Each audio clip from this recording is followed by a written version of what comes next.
All right, with this week we are going to study the year of 1862 during the Civil War, a very pivotal year. Some would say even a turning point year. We're also going to look at Napoleon's legacy, Napoleon Bonaparte, his legacy on Civil War leadership. The year 1862 was in a lot of ways similar to 1942 during World War II. And although 80 years separated these two periods of history, there were some significant events during each year that greatly altered the outcome of both of those wars. If you're familiar with World War II, then you'll know that the year 1942 involved two seminal battles. The first one, the Battle of Midway in June of 42, drastically altered the outcome in the Pacific. Some historians have said that before that battle began, Japan was winning the war, and by the end of that battle, Japan was losing the war. Very true. Also, 1942 marks the year that the Soviet Union annihilated and encircled and annihilated the German Sixth Army at the Battle of Stalingrad. We can also look at 1862 as we're introducing this as a pivotal year during the Civil War for a few reasons. First of all, 1862 began as indecisive as 1861, the previous year. And other than some major Union victories out west, the Battle of Shiloh being one of the major ones, the captures of Fort Henry and Fort Donelson, back east, the Confederacy was enjoying a string of Confederate victories. And so Lincoln faced a series of tough challenges in 1862. For one, he received a new Secretary of War named Edwin M. Stanton, who urged him to push and press the Army of the Potomac into action. In January, Lincoln issued General Order Number 1, directing that all armies were to advance against the enemy no later than February the 22nd. General McClellan, despite his repeated excuses for why the army could not advance, he nevertheless laid out a very audacious plan to land the Army of the Potomac at the town of Urbana in Virginia, near the mouth of the Rappahannock River, from where it could march west and come between Confederate General Johnston and the capital of Richmond. The way McClellan saw it, this would cut off the Confederates from Richmond and thereby force their surrender. Hesitantly, Lincoln accepted this plan, but when McClellan didn't move fast enough, he hesitated. Many in Washington started to doubt McClellan's commitment to the Union. In fact, some even went so far as to suggest that McClellan really, the reason he didn't fight as strongly or push his troops like he could have was because he really wanted slavery to continue. On March the 10th, 1862, Lincoln ended up removing McClellan from his position as General-in-Chief. While all this was happening, the Confederacy introduced a new wonder weapon into the war, which was basically a restored Union frigate that they had captured called the Merrimac. They fashioned it, built it into a new ironclad, and renamed it the CSS, standing for Confederate State Ship, Virginia. And on March the 8th, the Virginia entered Hampton Roads, where the James River empties into Chesapeake Bay, and the new ironclad attacked two Union ships, the Cumberland and the Congress. The Virginia sank the Cumberland and ran the Congress aground and then set fire to it. When the Virginia returned to port, the Union ironclad Monitor sailed into Hampton Roads and anchored itself alongside the USS Minnesota. And the following day, the Virginia decided to attack the Minnesota, but noticed a weird-looking ship anchored next to the Minnesota. The USS Monitor fired on the Virginia, and thus began one of the greatest naval wars of the Civil War, Merrimac versus the Monitor. And these two ironclad ships slugged it out for hours before both ships, badly damaged, sailed off to fight another day. So the world's first battle between steam-powered ironclad warships ended in a draw, but its impact on the future of naval warfare would be significant. The Monitor became the prototype for the Monitor class of warship, and many more were built, including river monitors, and they played key roles in Civil War battles in the Mississippi as well as along the James Rivers. The revolving turret later inspired similar designs for future warships, which eventually evolved into the modern battleship. Russia, fearing that the American Civil War would spill into Russian Alaska, launched 10 sister ships as soon as Ericsson's plans reached St. Petersburg. And the vulnerability of wooden hulls to armored ships was noted particularly in Britain and France. So naval architects there began to incorporate these rams into their hull design. And the inclusion of rams in warship hull design persisted almost to the outbreak of the Great War, despite improvements in naval gunnery that quickly made close action between warships really suicidal, if not impossible.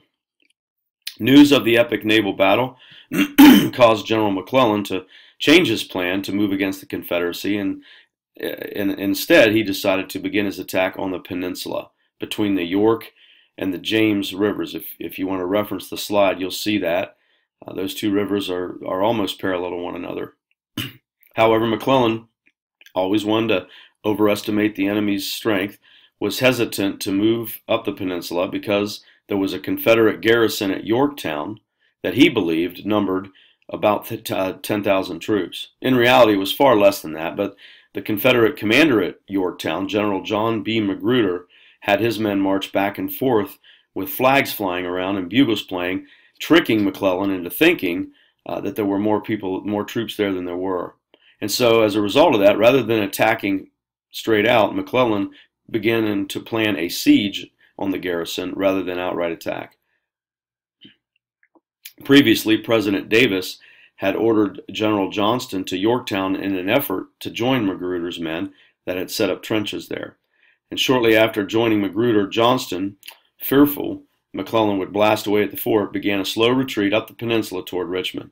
McClellan chased Johnston, dividing Union forces on both sides of the Chickahominy River, and Johnston decided to attack McClellan on May the 31st. Let me go back to that slide. At a place called Seven Pines. If you look up at the upper left corner, you'll see that. Johnston was wounded during the battle, and Jefferson Davis ended up appointing Robert E. Lee as General-in-Chief of the entire Confederate Army. Now, while Davis may have been frustrated with the outcome of Johnston's leadership, there was one Confederate general who won the admiration of the South. To this day, he's still venerated in the South for his superb generalship. His name was Thomas Jackson, and he's better known as Stonewall Jackson. About 130 miles northwest from where Lee was in Richmond, Stonewall Jackson commanded 3,500 Confederate troops in an area of the country known as the Shenandoah Valley. Surrounded on three sides by three rivers, the Shenandoah Valley was really the breadbasket of Virginia. Sort of the way the Ukraine was to the Soviet Union in World War II, which is one of the reasons Hitler launched Operation Fall Blau in 1942, because he wanted to take out the breadbasket, the industrial heartland, if you will, of the Soviet Union. Well, Jackson in the Shenandoah Valley was there to protect that part of the Confederacy. And both Jackson and Lee quickly realized that the Shenandoah Valley was threatened by Federals, Union troops, approaching from two directions. Jackson needed to remove those threats and then create a situation in the valley that would prompt Union authorities to divert McClellan's troops away from their current march towards Richmond. So really it was a brilliant plan. It was a diversionary plan, and one that was designed to protect the Confederate capital. And as a result, Jackson accomplished one of the most rapid maneuvers in military history. He managed in less than 3 months to march his Army of Northern Virginia hundreds of miles and fight a series of engagements, including 5 separate battles, in a masterpiece of military art that ultimately created a grand diversion, which ended up tying up thousands of Union troops that were threatening Richmond, diverted them to the less significantly strategic Shenandoah Valley. And the result of McClellan's march on Richmond, coupled with Jackson's Valley campaign, convinced President Jefferson Davis that this was going to be a long, drawn-out struggle. And on April the 9th, 1862, the Confederate Congress passed the first draft in history, making all able-bodied white male citizens between 18 and 35 eligible for military service, while allowing a drafted man to avoid service if he hired a non-draft eligible substitute to go in his place. One of Robert E. Lee's first decisions as the Confederacy's new general-in-chief was to protect Richmond from McClellan. His first order was to dispatch famous Confederate cavalry commander James Ewell Brown Stuart, better known as Jeb Stuart, on a raid around McClellan's army to do what Civil War cavalry did best, and that was three things. They disrupted supply lines, they gathered intelligence, they were the eyes and ears of the army, and they also harassed enemy troops whenever they got the opportunity. And once Stuart returned to Lee with vital information on Union strength, Lee set his plan in motion. He positioned 18,000 men under Stonewall Jackson on McClellan's right flank and placed 45,000 men on McClellan's left flank. Surprisingly, McClellan attacked first on June the 25th, but it was a minor attack. Lee planned a massive attack on June 26th, but unfortunately for Lee, Jackson was unable to get his men into position, and so General A.P. Hill's division ended up hitting the entrenched Union troops in the center.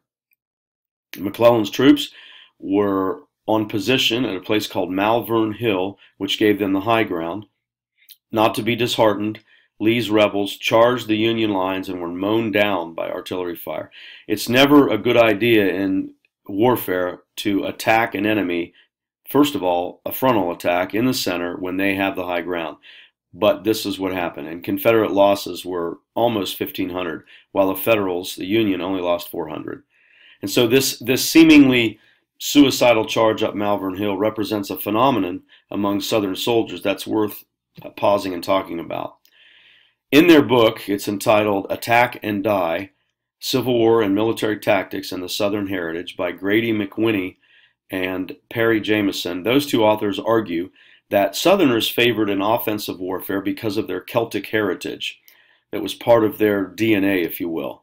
And unlike Northerners, who were mainly English, Southerners were culturally inclined to wage more aggressive warfare, which at times wantonly threw soldiers' lives away. And these authors, in their book, draw upon Celtic history like ancient battles, 18th century battles like the Battle of Culloden, to support their argument. Now, whether true or not, the Confederacy was typically more aggressive when it came to frontal assaults in warfare. And so rather than marching on to Richmond, McClellan retreats to a place at the bottom of the slide there on the right called Harrison's Landing along the James River, and the Battle of the 7 Days concluded. So, the fighting in the first half of 1862 caused a definite change in the way both sides viewed and managed the war. The first 15 months of the war had shown Lincoln and the common soldiers in the Union armies that white Southerners were deeply committed to both of the closely intertwined causes of the Confederacy and slavery. And since Lincoln desperately wanted to end slavery and was committed to doing so in a way that he would have a chance of surviving both politically and legally, he hoped to accomplish this with the minimum amount of upheaval to the country. Lincoln hoped to persuade Congress to provide funds to compensate slaveholders for the emancipation of their slaves, and he wanted state governments to make laws for the gradual emancipation of slaves within their borders. Lincoln's plan was that if border slave states enacted gradual emancipation, then owners would get reimbursed, and freedmen left the country. Secessionist states would realize that slavery could be given up without financial disaster or social upheaval, and therefore was not really worth fighting for after all. And if slavery was not worth fighting for, Lincoln reasoned, there would be no reason to continue to fight for the Confederacy. So it was this belief that motivated Lincoln to imagine that a decisive Union victory militarily would lead to the collapse of the Confederacy and the restoration of the Union. And so, on July the 1st, Lincoln altered the 90-day volunteer policy call for troops to a call for 300,000 volunteers for a 3-year term. And with this new call and the Confederate draft, the home front of the Union and Confederate families were seriously affected. The women who remained at home in both the North and the South had to take on new roles and responsibilities. And we'll talk about this during our next module at length because of the absence of the men. And they performed as best as they could the jobs that had previously been carried out by men. Some women even sneaked into the army to fight as males. So the home front was affected in 1862, more so than the previous year. Also, Lincoln promoted Henry Halleck as general-in-chief in place of McClellan on July the 23rd. And after General Pope's defeat at the Second Battle of Bull Run, also known as the Second Battle of Manassas, Lincoln fired him and reinstated McClellan as commander over all Union troops in Maryland and Virginia due to sagging Union morale. And for the Confederacy, Lee's victories at the Battle of the 7 Days and the Second Battle of Bull Run changed the momentum of the war in Virginia and shifted the scene of the fighting from the outskirts of Richmond north about 100 miles to the outskirts of Washington, D.C. More importantly, Confederate morale was at an all-time high. The Confederacy no longer looked to simply remain on the defensive in Virginia, interrupted by occasional victories or counterpunches against Union numerical superiority. And Robert E. Lee realized that even if he could repel Union offensives, the war was going to drag on, and Confederate resources eventually would dwindle away. Remember, economically, the North was on top when it came to the war. So Lee needed to take the offensive wherever he could, both on the battlefield and operationally, in an effort to force a decision and to wage the sort of war which would bring despair to the North. It would sour the Northern public on the war. Also, Lee's victories in the East began to affect how the Europeans who were watching from afar, how they perceived the war, especially Great Britain. In fact, Great Britain secretly underwrote the construction of a steamship named the Alabama, which ended up in Confederate hands. Also, Foreign Secretary Lord John Russell, Great Britain, suggested to Prime Minister Palmerston that the time was right for Britain to recognize, finally, Confederate independence and to propose mediation. And so Palmerston, however, wanted to see what Lincoln was going to do. So Lee decided to invade the North directly. This was known as the Maryland Campaign, and this kicks off in September of 1862.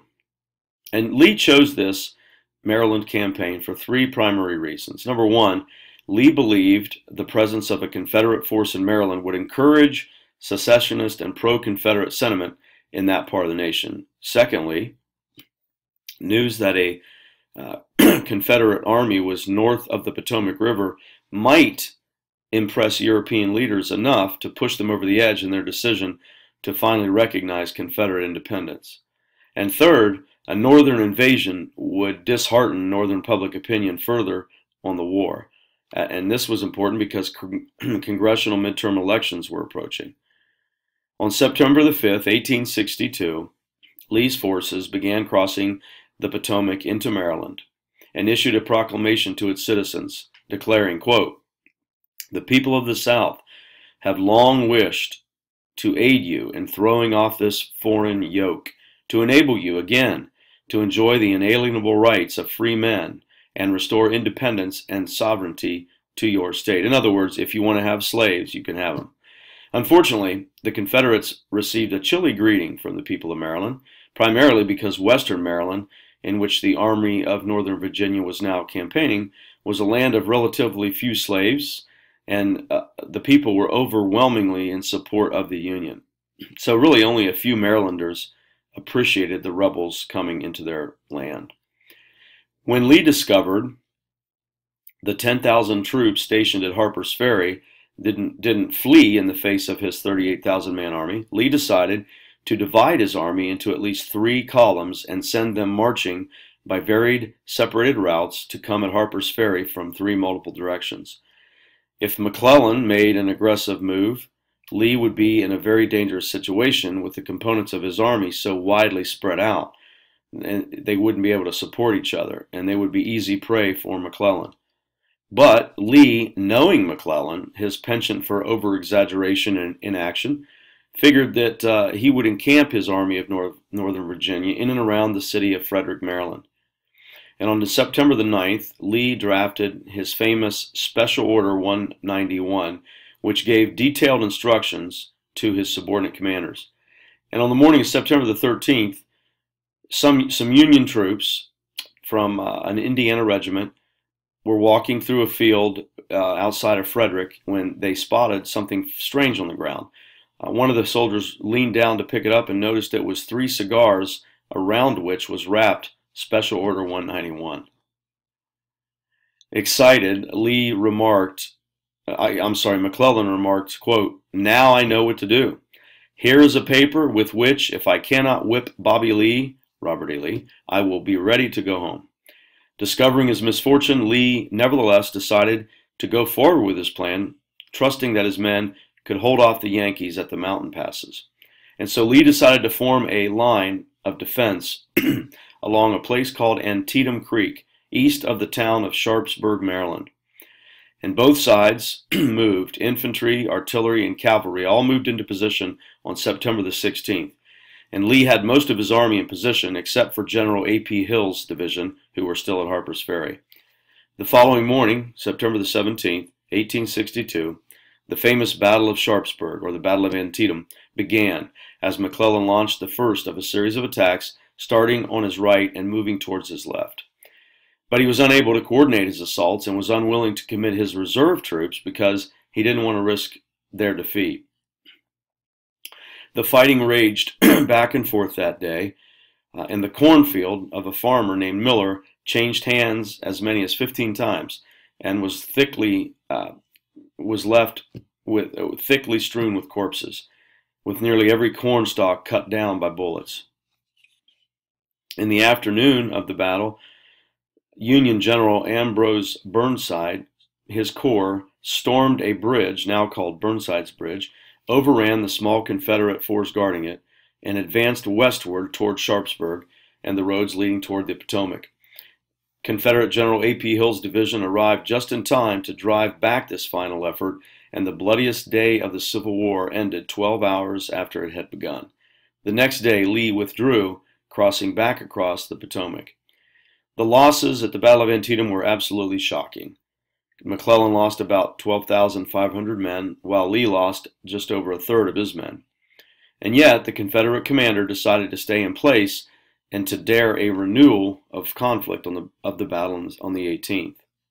Of course, none came, in part because McClellan's army was seriously damaged, and in part because the sight of the battlefield was so sickening that many Union soldiers had no stomach to add to the carnage. This photograph that you see here was taken by Matthew Brady, the most prolific photographer of the Civil War. And this particular landmark is known as the Sunken Road and was the site of a site that the Confederates used as a trench to kind of duck down to avoid enemy fire. One Union brigade after another attacked the Sunken Road until finally the Confederates' line gave away. And although McClellan possessed the strength to exploit this gap in the Confederate lines, he refused to do so, and he actually allowed Lee to slip back across the Potomac to fight another day. And this is what the Sunken Road looks like today. So, as happened so often in the Eastern Theater, Lee's Maryland campaign really decided nothing at all. Lee's army had marched into Maryland, it had marched back out again.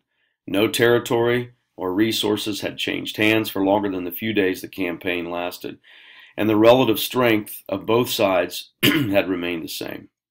Now, there were a couple notable after effects about the Battle of Antietam that are important for you to understand. Number one, the Maryland campaign showed the resolve of Union troops to fight despite setbacks, and there had been many. Secondly, and more importantly, the Battle of Antietam had given Lincoln the victory that he had been waiting for since July, and with it the opportunity to finally issue the preliminary Emancipation Proclamation, thereby opening a new chapter in the war. The actual Emancipation Proclamation would not go into effect until January the 1st, 1863, but the issuance of this document forever altered the war, as well as America. For one, the proclamation changed the immediate Union goal of the war. So rather than trying to conciliate the South into rejoining the Union, the goal of Union troops now was to annihilate the South, to end slavery once and for all. Also, the proclamation allowed blacks into the Union Army for the first time. By 1865, blacks made up 20% of the entire Union Army. Arguably, the most famous all-black regiment during the war was the 54th Massachusetts Regiment. This regiment was led by a white colonel by the name of Robert Gould Shaw, and the most famous battle that the 54th participated in was the Battle of Fort Wagner in 1863, where Colonel Shaw would die alongside his men. As 1862 wound to a close, there would be several more significant battles fought. The Kentucky campaign saw Buell pitted against Beauregard's replacement, Braxton Bragg. Grant was still making a name for himself out west with the Iuka campaign, and Lincoln replaced McClellan. This would be the second time that he replaced McClellan with General Ambrose Burnside in November.